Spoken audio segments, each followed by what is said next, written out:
Hey everybody, I'm back. Nevigusak, the populist patriot, and came across another news article here, and another thing I'll probably rant and rave about. It's in the Business Insider, authored by Ryan Hogg.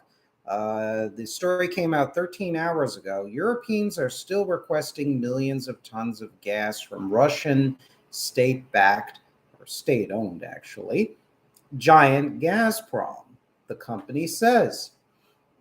And this article goes on that its European customers requested 57 million cubic meters of gas on April 17th. Demand from Russia is lower than last year, but EU is still struggling to shake dependence.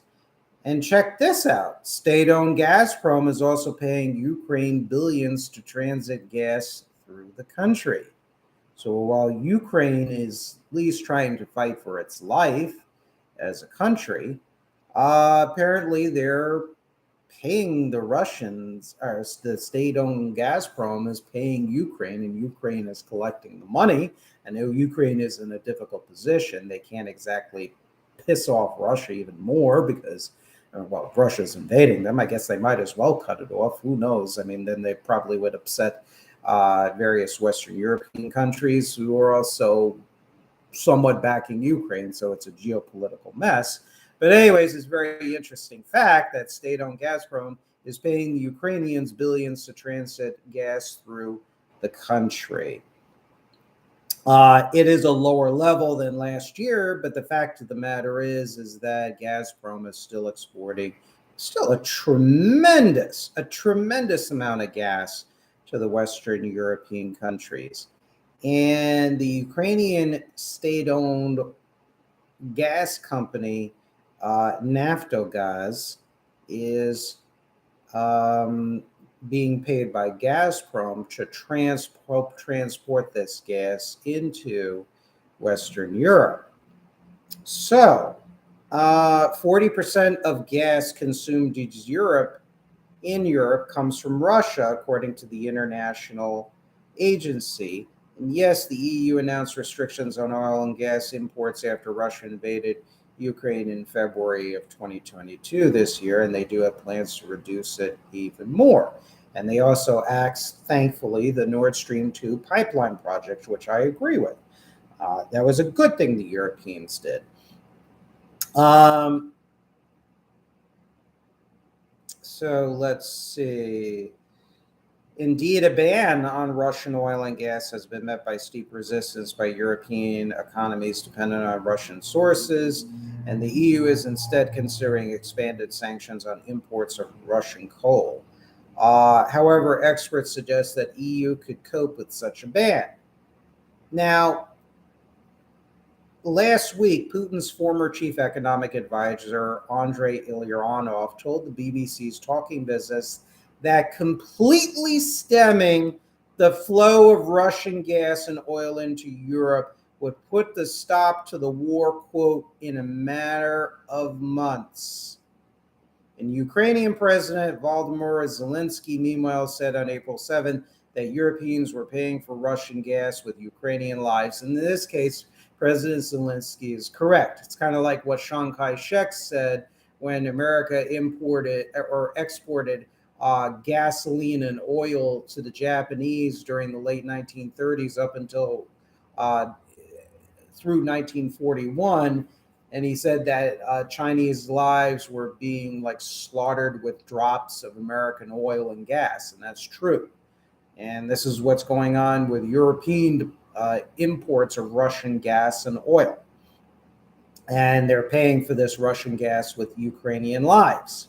So, but Andrei Ilyanov, who defected at least 10 or 15 plus years ago from Putin's Russia, from the Russian Federation, what he says is significant because he has seen aspects of the Putin regime from the inside. So he has a certain level of practical knowledge and experience. And Ilyanov, who also, I think, did some work with the Cato Institute, not exactly an organization that's for trade bans on Russia and China. He even said a ban on the flow of Russian gas and oil into Europe would put a stop to the war, his words, in a matter of months. What does that tell us? What does that tell us? That means that, again, what Frederick Bastiat said about, well, if goods don't cross borders, armies will, is a lot of bullshit. Again, libertarian principles, free market principles. It's all crap.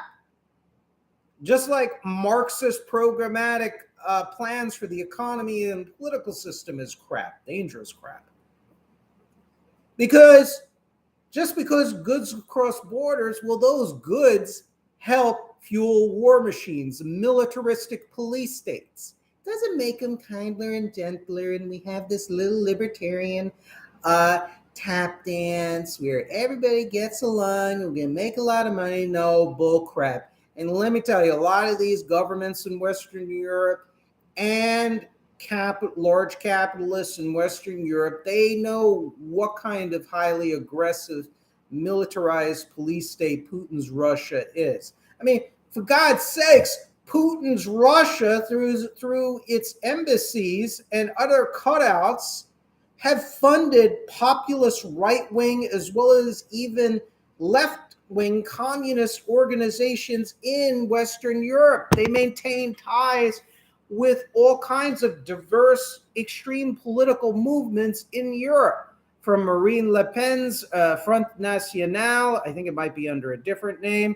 You have the AfD in the Federal Republic of Germany. You have the Die Linke, which is the successor of the old East German Communist Party, the SED. The list goes on and on and on. So, Russia is still subverting Europe. They still have a massive military force that's larger than any of the European countries, as far as I know. And they have a massive nuclear missile force, strategic nuclear arsenal. I think has more warheads than the United States. Well, Josie, that's a good point. That is a good point. And to tell you the truth, I don't know, Josie, for those of you who are listening who can't see the chat, Josie says if all the oil and gas in Russia disappeared overnight, it would do nothing to take away Russian ICBMs, biological and chemical weapons. That's a good point. And probably those will never disappear because all the arms agreements with the Russians have been violated, including the New START treaty that was signed by the Obama administration and Putin's dictatorship. But moving forward, there is a way that the United States and Western Europe and Canada and our allies in Asia can somewhat blunt the effect of Russian ICBMs of biological and chemical weapons, and that is civil defense to protect our people and crash program to improve on at least 3 continents anti-missile systems. And biological and chemical weapons, I think that will also come into play with massive productions, reshoring all of our production of PPEs, personal protection equipment, and having antidotes and working on cures for all these deadly diseases and whatnot that the Russians and Chinese are currently working on, as well as some of their allies abroad. That's all we can do. Massive civil defense to protect on all layers our population, which is our most precious most precious resource, and then also investing massively in anti-missile systems. Yeah, if the West was serious, but we are not. Of course we're not.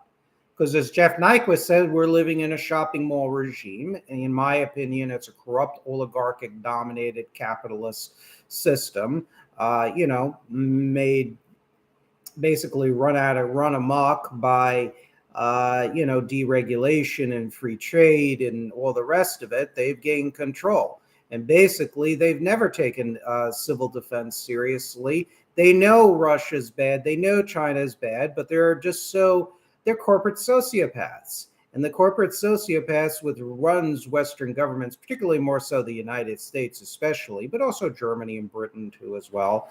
They just don't care. They think they're above it all. They can flee to their shelters if the poop hits the fan here in the West and the United States and be like la di da da. Well, they sing champagne while while the free world is in war and suffering the privations of war.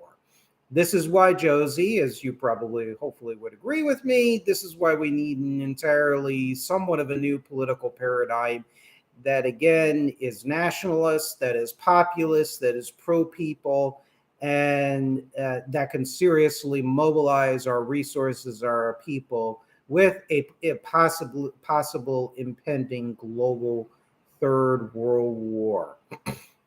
The object to protect the peace is to be prepared for war. I'm personally not a warlike kind of person. I'm kind of a peaceful, laid-back kind of dude. Just ask people that know me. I know there's a couple of people who subscribe to this channel who know me personally. And yeah, I'm pretty chill and pretty laid back. But this kind of stuff, no, definitely not. So this is what we need to do. So yes, I think we need to not wait until by 2030 to have Europe wean itself off of Russian gas and oil. I think Europe needs to redevelop its own nuclear power like Germany did, to recommission those plants, to extract coal, build up your solar, wind, waste to energy, use our natural resources. The British, you know who killed the coal pits in Britain? Not a left-wing conspiracy, guys. No, it's that right-wing hero, Margaret Thatcher, in the name of free markets. Read a book. It's all documented. She shut down the coal pits. I mean, we could talk about Arthur Scargill, who was a communist of the National Union of Mine Workers. Putting that aside, it was absolutely reckless for Thatcher and her successors, both New Labour and especially conservative, so-called. They're really Gladstonian liberals. They just wiped it out in the name of free markets. Peter Hitchens, the British real conservative columnist, I don't agree with him on stuff related to Putin's Russia. He's pretty bad on that, but some other things he's excellent.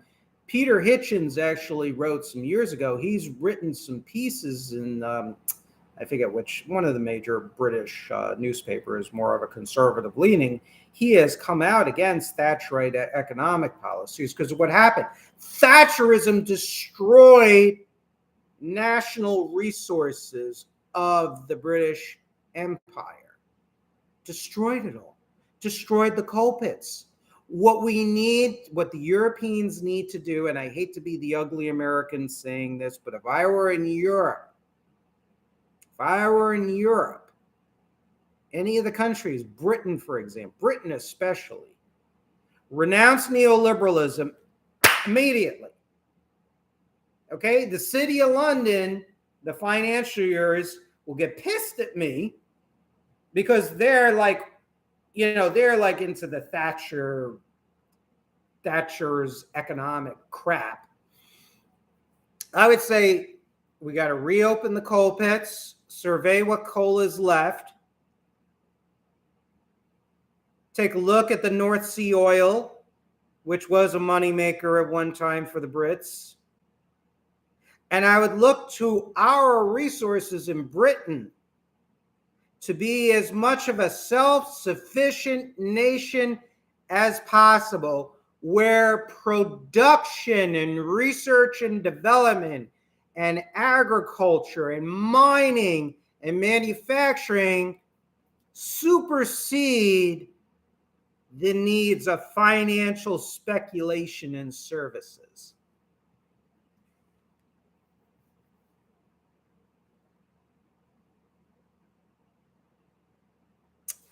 Josie wrote another comment. The extreme brutality of Russia and Ukraine should be a wake up to the West, but it is not. I have very little hope that the West can come awake and rebuild arms. No will, and not enough time, Nevin. And you might be right, Josie. But look, we all have to fight together. We all have to comment about this, and we got to wake up as many people as possible. I got 540 subscribers on this channel.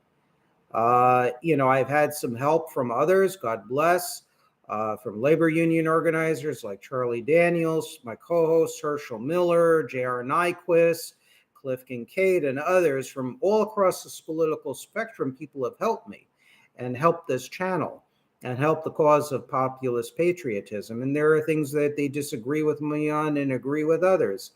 And what I will do is continue this fight. I will continue to comment on issues of the day and plant as many seeds as I can.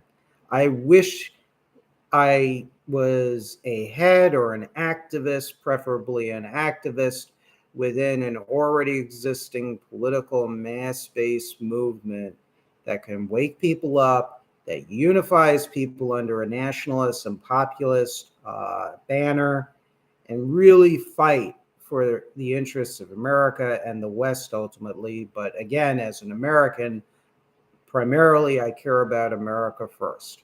So again, wanted to bring people's attention, I'm sure many of you knew this already, that Western Europe is still importing Russian oil, Russian gas. It's still financing and greasing the wheels of the Russian war machine. And the freedom-loving elements of the Ukrainian people, I salute you. I salute the freedom-loving elements of Russia and true Russian nationalists that are independent of Putinism and Marxism, Leninism, and National Socialism. I declare my hostility towards the Putin dictatorship and its various supporters in the various Russian communist, neo-Nazi, and extreme revanchist nationalist movements. But at the same time, I also declare my hostility towards Moscow's plants within Ukraine, as well as bona fide Ukrainian neo-Nazis too as well, and anti-Jewish racist elements within Ukraine too. I declare my hostility towards those folks.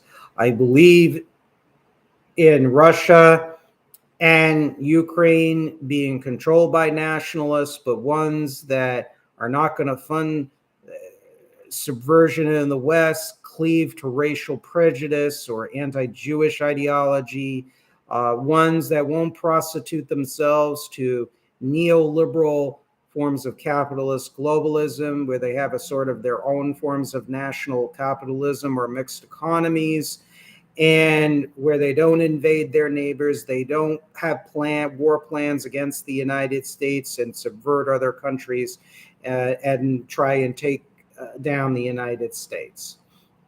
So that's my closing for this stream, and I'm going to be coming on with yet another one. Thank you all for listening. Thank you, Josie, for all the thoughtful comments, and I'll be coming back on momentarily.